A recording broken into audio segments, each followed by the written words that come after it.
আসসালামু আলাইকুম। নতুন আরেকটি দইয়ের রেসিপি নিয়ে আপনাদের সামনে হাজির হয়ে গেলাম। আজ তৈরি করে দেখাবো খুবই অল্প সময়ে মিষ্টি দইয়ের রেসিপি।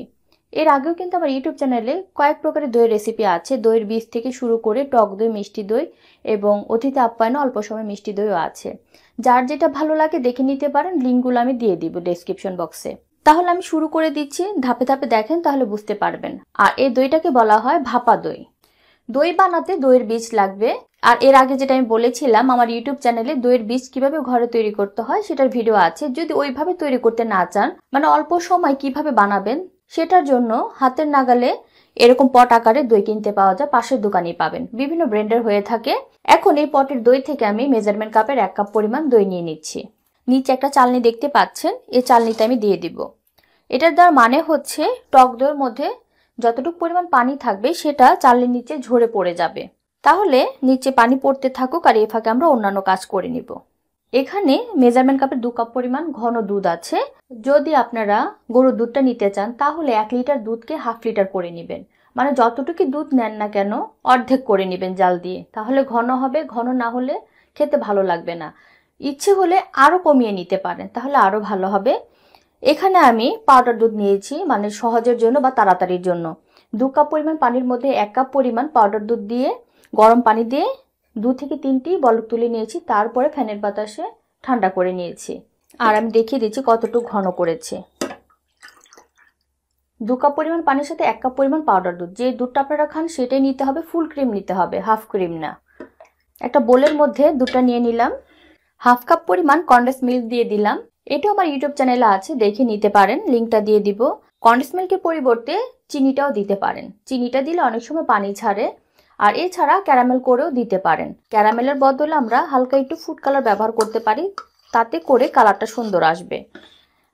আর কনডেন্স মিল্কের পরিমাপটা আরেকটু বাড়িয়ে দেওয়া যেতে পারে বা আরেকটু কমিয়ে দেওয়া যেতে পারে, মানে চিনি বুঝে, স্বাদটা বুঝে কম বেশি করে নিতে পারেন। এখন ভালো করে মিশিয়ে নিতে হবে। আমি কয়েক ফোঁটা ফুড কালার দিয়ে দিচ্ছি কালারটা সুন্দর আসার জন্য। যেহেতু আমরা বলেছি অল্প সময়ে, ক্যারামেল বানাতেও সময় লাগবে। আর ইচ্ছে হলে ক্যারামেল দিয়েও তৈরি করতে পারেন। সেটাও কিভাবে করতে হয় ওইটার লিঙ্কটা আমি দিয়ে দিব, ক্যারামেল কিভাবে তৈরি করতে হয়। ঠিক এতটুকুই দিলাম আমি। কালারটা বুঝে শুনে দিবেন, বেশি দিলে কিন্তু কালারটা বাজে দেখা যাবে। 10 থেকে 15 মিনিটের মধ্যেই টক দই থেকে এতখানি পানি নিচে পড়েছে। আমি যদি এটা আরও রাখি তাহলে আরও পড়তে থাকবে। তাহলে আর দরকার নেই, যতটুকু পড়েছে ততটুকুই চলবে। এখন দইটা দুধের সাথে মিশিয়ে দিচ্ছি। টক দইয়ের পরিমাপটা আর একটু কমও দেওয়া যেতে পারে, 1/3 কাপও দেওয়া যেতে পারে, তাহলে দইটা একটু সময় নিয়ে বসবে। হাফ কাপও দেওয়া যায়, কিন্তু যতই আমরা বেশি দিব টক দইটা ততই কিন্তু তাড়াতাড়ি বসে দই। দইটা আমি দুধের সাথে দিয়ে দিয়েছি। এখন ভালো করে ফেটে নিতে হবে। ভালো করে দুধের সাথে দইটা মিশিয়ে দিয়েছি। এখন ঘনত্বটা ঠিক এরকম আছে, আর ভালো করে কিন্তু মিশে গেছে। তাহলে যে বাটিতে আমরা দইটা বসাবো সেটাতে আমি ঢেলে নিচ্ছি। আর দইয়ের বাটির ক্ষেত্রে অনেকেই প্রশ্ন করেন, আপু স্টিলের বাটিতে হবে না, মাটির হাঁড়িতে কোথায় পাবো? বা যে কোনো হাঁড়িতে আপনারা দই বসাতে পারেন। যে হাঁড়িতে বসান না কেন ভালো করে পরিষ্কার করে ধুয়ে নিতে হবে, তারপর শুকিয়ে নিতে হবে। এখন আমি ঢেলে দিচ্ছি।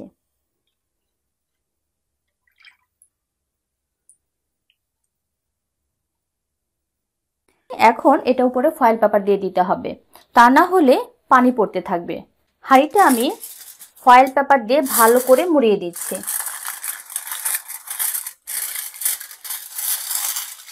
এখন আমি চুলাতে চলে যাচ্ছি। এর আগে একটি কথা হচ্ছে, হাঁড়িটা যেহেতু বড় তাই সময়টা একটু বেশি লাগবে।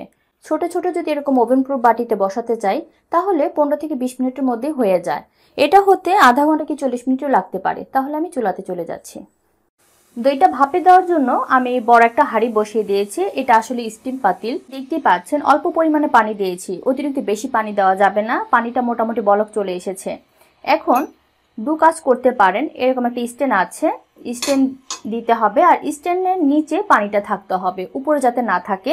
তারপর আমরা হাঁড়িটা এভাবে বসিয়ে দিতে পারি। এছাড়া আরেকটি কাজ করতে পারি, যাদের স্টিম আছে তারা ঠিক এভাবে করে স্টিমে জালিটা দিয়ে তারপরে উপরে বসিয়ে দিতে পারি, ঠিক এভাবে করে।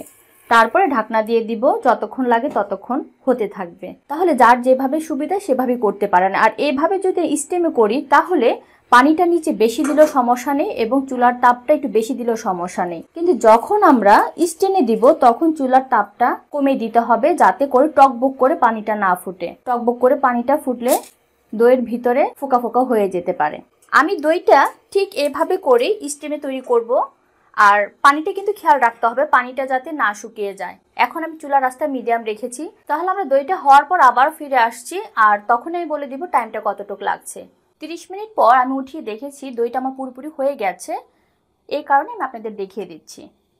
দেখতেই পাচ্ছেন দইটা সুন্দরভাবে জমে গেছে এবং উপরে হালকা একটু পানি জমতে পারে, এটা স্বাভাবিক, এবং ফয়েল পেপারও কিছু পানি জমেছিল, সেটাও স্বাভাবিক, সেটা বাষ্পটা এখানে পানি আকারে জমে থাকে। এখন আমি নামিয়ে নিচ্ছি। নামিয়ে তারপরে দই নিয়ে কিছু কথা আছে সেখানে আমি বলে দিচ্ছি। চুলার থেকে সঙ্গে সঙ্গে নামানোর কারণ হচ্ছে দইটা যদি 30 মিনিটের বেশি সময় রেখে দিই তাহলে এটা পুডিং হয়ে যাবে, দই হবে না। আর এই সমস্যার সম্মুখীনটা আমি আগেও হয়েছি, সেই জন্য চুলাতে আমি বেশি কথা বলিনি, এখন আমি কথাগুলো বলছি। দইটা দেখতেই পাচ্ছেন কত সুন্দর করে বসে গেছে। দইটা বসতে বেশি সময় লাগবে না, কিন্তু এটার টাইমটা এবং চুলার যে তাপটা সেটা আপনাদের খেয়াল রাখতে হবে। এর আগেও আমি ভিডিও করার জন্য পুরো প্রিপারেশন নিয়ে নিয়েছি এবং পুরোপুরি এখন যে রেসিপিটা আমি দেখালাম হুবহু সেভাবে আমি প্রিপারেশন নিয়ে দইটা আমি বসিয়েছিলাম, কিন্তু চুলার যে তাপটা ছিল সেটা বাড়িয়ে দিয়েছিলাম। 50 মিনিটের মতো আমি চুলায় রেখেছিলাম, যার কারণে দইটা পুডিং এর মতো হয়ে গিয়েছে। এটা আমি রেখে দিয়েছি আপনাদের দেখানোর জন্য। আপনারা এরকম সমস্যার সম্মুখীন হতে পারেন। এটা টেস্টটা ভালোই লাগে, খেতে অনেক মজা লাগে, কিন্তু দইয়ের মতো লাগে না।